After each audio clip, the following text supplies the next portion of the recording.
So, last class, we learned about the different gas laws and how to calculate moles, temperature, pressure, and volume based on either one of the gas laws we learned in the first lesson, so that P1 V1 equals P2 V2, etc.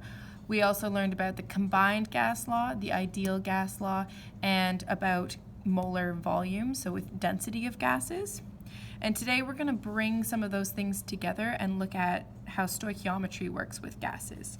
So the first thing we've got here is a bit of a summary of some of the stuff that the steps that we use when we do stoichiometry questions, but now we're going to be adding this extra step of having gases. So we already knew stuff with masses. So here we've got, if you were finding the mass of a substance, this would be for a solid product or a solid that you're trying to find stuff about. We already know about the concentration and volume equation with moles. So if you're trying to find the volume or concentration, we can add that in here, or concentration of another substance. So that would be if the thing is aqueous that you're trying to figure out. And then the last step is if something's a gas. So if something's a gas, it goes over here.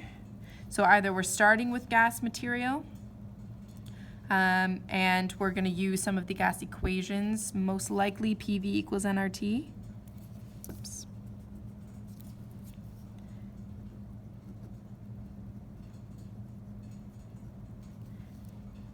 But sometimes this might be like a density question.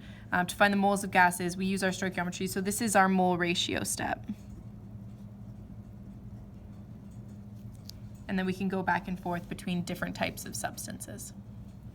So let's look at a practice question. We'll pull out the important information first. We've got a reaction between potassium permanganate and hydrochloric acid.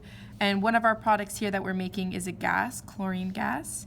And we're going to be given information about the chlorine gas to figure out what mass of solid potassium permanganate we are starting with. So a small quantity of potassium permanganate is allowed to react with excess hydrochloric acid. Excess tells you there that you don't need to figure out which one's the limiting reactant.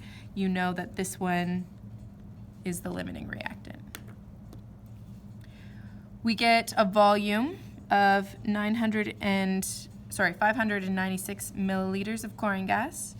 We have a temperature, 23 degrees Celsius, and a pressure, 102.1 kilopascals. And then it's asking us to find the mass of potassium permanganate used. So looking back at our table here, we're going to be starting here with gases. Everything's about chlorine. We've got a volume, we've got pressure and temperature. So we've got P, we've got V, we've got T. We always have R, that's our gas constant. And we're going to be solving for N to get moles of gas.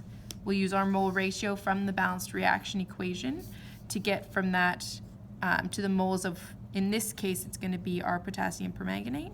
And then we're going to use molar mass to find the mass of the solid. So let's write out what we know first. Our volume was 596 milliliters. We need to convert that to liters. So that's going to be 0.596 liters. We also have temperature, which was 23 degrees Celsius. We need to convert that into Kelvin, so we add plus 273 is going to give us 296 Kelvin. Our pressure is already in kilopascals, so we don't need to do anything with that, 102.1 kilopascals. We always know R, 8.314 liters times kilopascals over moles times Kelvin. And we don't know what N is. That's what we're going to try to find. So our equation is PV equals nRT. In this case, we're solving for N, so we need to isolate N by bringing the RT and dividing it on the other side. So we're going to get N equals PV over RT.